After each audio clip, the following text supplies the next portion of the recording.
प्यारी रिवायत है। फरमाते हैं सबसे पहले इसका माल इसके सामने आएगा, एक शक्ल बना लेगा, तो ये माल को कहेगा कि मैं जाने वाला हूं, तुम मेरे किस काम आओगे? तो माल कहेगा कि मैं तेरे लिए कफन ले लूंगा, कब्र का बंदोबस्त कर लूंगा, यहीं तक मेरा तुम्हारे साथ साथ है। कफन ले लिया, कब्र ले ली, दफन गुस्ल का बंदोबस्त कर लिया, माल कहेगा मैं ये तेरे लिए कर लूंगा। औलाद को देखेगा तमसील की सूरत में, अब ये गोया मर चुका है, हालत इंतजार में देख रहा है उनको। औलाद से कहेगा तुम मेरे लिए क्या लाए हो, किस काम आओगे, मैं दुनिया से जा रहा हूं। तो औलाद एक तमसीली शक्ल में होगी और बोलेगी कि बाबा हम तुझे कांधा दे देंगे कब्रिस्तान तक, कब्र के अंदर उतार देंगे, तलकीन पढ़वा देंगे, कुल पढ़ देंगे, फिर मिट्टी डाल के यहीं तक हमारा साथ है। अब मासू फरमाते हैं आखिर में आमाल की तमसील को देखेगा, जो इसने अमल किया है वो भी एक शक्ल बन के आएगी। अमाल को कहेगा कि तुम मेरे लिए क्या लेकर आए हो, तो अमाल कहेंगे कि तूने दुनिया में हमारी तरफ तवज्जो नहीं की थी, तू हमसे गाफिल रहा, तेरी तवज्जो माल की तरफ रही, तेरी तवज्जो औलाद की तरफ रही, माल ने कफन लेकर दिया, औलाद तुझे कब्र तक छोड़ के चली गई। अब ये बोलेंगे जो अमाल कहते तुमने हमारी तरफ तवज्जो नहीं दी थी, लेकिन हम जब तक तू आलम बरज़ख में है तेरा साथ छोड़ेंगे कभी नहीं छोड़ेंगे। अब मासू फरमाते ये अमाल खूबसूरत तरीन इंसानों की शक्ल में बन के आएंगे, जिनके वजूद से इतनी खुशबू आएगी। अब कहते हैं इसने दुनिया में जो भी अमल किया है वो अमल मुजस्सम होकर इसके पास आएगा, और उसी के ज़ैल में रसूल खुदा की हदीस है कि रसूल एक जवान के जनाजे पर जाते हैं। अब ये रसूल करीम है, मासूम इमाम है, मासूम नबी हैं, जब इस जवान के जनाजे पर आते हैं और ऐसे कहते हैं कि पढ़, तलकीन पढ़, अशहदु अल्ला इलाहा इल्लल्लाह व अशहदु अन्ना मुहम्मदन रसूलुल्लाह। असहाब कहते हैं गोया इस जवान की जबान पे कुफ्र लग चुका था। नबी कह रहा है पढ़ो, पर ये पढ़ नहीं पा रहा। नबी कहते कलमा दोहरा, लेकिन ये दोहरा नहीं पाता।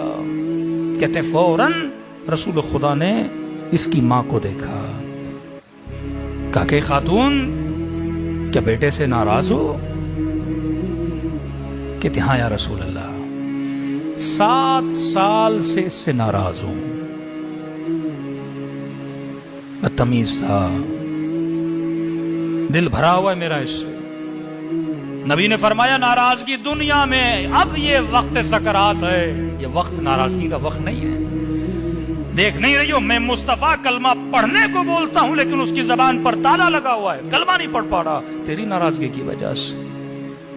कहती हैं इससे राजी हो जा, अल्लाह की दरबार में इसके लिए मगफरत की दुआ कर। कहती मां राजी हुई। अब उस जवान ने कलमा पढ़ना शुरू किया। नबी ने कहा जवान क्या देख रहे हो?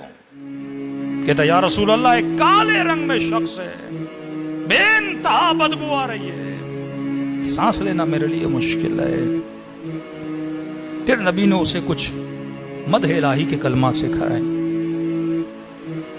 कि वो खुदा जो बंदे का कलील भी कबूल करता है और बंदे को कसीर अता करता है। कई कलमा दोहरा, कहता है दोहराने लगा कि नबी या रसूलल्लाह अब वो बदशक्ल बंदा जा चुका है। आप क्या देख रहे हो? का एक खूबसूरत हसीन बंदा मेरे सामने खड़ा है कि दिल कर रहा है उसे देखता ही रहूं। हजरत इब्राहिम से मनकुल फरमाते हैं अगर खुदा जनाब मलकुल मौत का हुस्न, जो उसका हकीकी हुस्न है जो मोमिनों के ऊपर जाहिर होगा, अगर अहले दुनिया पे जाहिर कर दे, अहले दुनिया की रूहें परवाज हो जाएं। इश्क खुदा तो दूर की बात है, फरमाते खुद मलकुल मौत इतना हसीन है कि बंदा उसके हुस्न को देखकर उसका आशिक बन जाता है, इतना हसीन है। तभी फरमाया कि अहले जन्नत की निशानियां जब अहले बैत बताते हैं, किसी ने कहा मौलाना आखिरत की मोहब्बत करनी हो तो इस मोहब्बत को कैसे बढ़ाएं? मैंने कहा सूरह रहमान पढ़ो, क्योंकि हमारा वजूद इतना मादी है और सूरह रहमान में अल्लाह ने कंप्लीटली ज्यादा मिसालें मादी दी हैं। दूध की नहरें होंगी, شہد کی نہریں ہوں گی، حوریں ہوں گی، خیمے لگے ہوں گے، غلمان ہوں گے، ہاں ساری آپ کی خدمت پہ لگے ہوں گے. لیکن امیر المومنین فرماتے کہ اسی جنت میں جہاں حوریں اور غلمان ہوں گی، فرمایا مومنین اتنے عاشق پروردگار عالم ہوں گے، اتنے عاشق حسن پروردگار عالم ہوں گے کہ حوریں انتظار میں کھڑی ہوں گی بندہ ہمیں دیکھے، لیکن اسے دیدار خدا سے ہی فرصت نہیں ملے گی. یہ عشق اس مومن کے دل میں ہوگا. تو جب تک ہم مشتاقون الی لقاء اللہ کی منزل پہ نہیں آتے، جب تک یہ اشتیاق ہمارے قلوب میں پیدا نہیں ہوتا، تب تک بندہ موت سے محبت نہیں کرتا.